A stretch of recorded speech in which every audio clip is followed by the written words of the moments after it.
വിവേചിക്കപ്പെടുന്നു. പ്രപഞ്ചം ശൂന്യമാകുന്നു, ആകാശം ചുരുണ്ട് മാറ്റപ്പെടുന്നു. നാഥനായ യേശുമിശിഹാനായതിലൂടെ ആ ഭയങ്കര സമയത്ത് നിന്റെ ഈ ദാസനിൽ കനിയണമേ. ഈ ദാസനോടുകൂടെ ന്യായത്തിലേക്ക് നീ പ്രവേശിക്കരുതേ.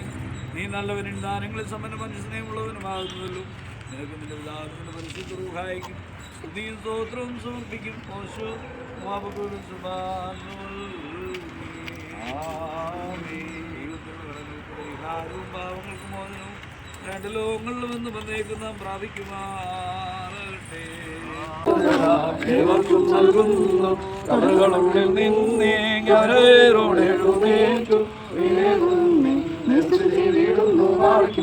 എന്റെ ശരീരം വാഴ്ചി എന്റെ രക്തം ചെയ്യും പാതാളത്തിൽ ജീവിപ്പം ഞങ്ങൾ കെട്ടു മരിച്ചു.